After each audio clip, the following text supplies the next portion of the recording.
સીએમએના પરિણામમાં સુરતના વિદ્યાર્થીઓએ ડંકો વગાડ્યો। ઇન્ટરમીડિયેટ અને ફાઇનલ પરીક્ષાનું પરિણામ જાહેર કરવામાં આવ્યું। સુરતના વિદ્યાર્થીઓએ પ્રથમ અને બીજા ક્રમ મેળવ્યો છે। હંસ જૈન 800માંથી 612 માર્ક્સ મેળવીને ઓલ ઇન્ડિયા પ્રથમ ક્રમે છે, તો સુજલ શરાફ 800માંથી 647 માર્ક્સ મેળવીને પ્રથમ ક્રમે છે। સચિન ચૌધરી 800માંથી 600 માર્ક્સ મેળવીને બીજા ક્રમે છે। ત્રણેય વિદ્યાર્થી 8 થી 10 કલાકની મહેનત કરતા હતા। પરીક્ષાના 3 મહિના પહેલા મોબાઈલ અને સોશિયલ મીડિયાથી દૂર થઈ ગયા હતા।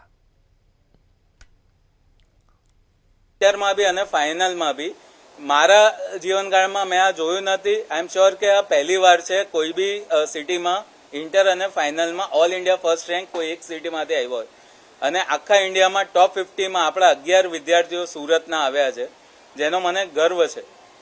Name of the student who secured first rank in inter, Sujal Pradeep Sharaf, and the name of the student કે જેનું નામ હર્ષ અમરેશ જૈન છે, જેને ફાઇનલમાં ઓલ ઓવર ઇન્ડિયામાં ફર્સ્ટ રેન્ક હાંસલ કર્યો છે, જેના માટે સુરત ચેપ્ટર તથા કમિટીના દરેક સભ્યો ગર્વ અનુભવે છે। तैयारी मैंने पूरी तरीके से मेहनत की थी।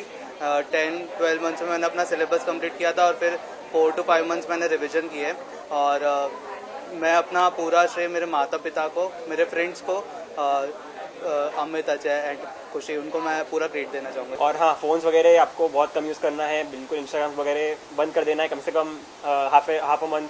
और सो जब आपकी एग्जाम्स आ रही है उस टाइम पे तो बिल्कुल यूज़ नहीं करना आपको। और जो भी रिवीजन वगैरह आप कर रहे हैं उस टाइम पे ध्यान रखिए कि आप वीडियो से अगर रिवीजन कर रहे हैं तो सब आप अच्छे से क्लियर करके समझिए उस चीज़ को, ठीक है। खाली ऐसा नहीं कि चल रहा है और आपका ध्यान ही नहीं है उस चीज़ में, वो चीज़ नहीं चलेगी।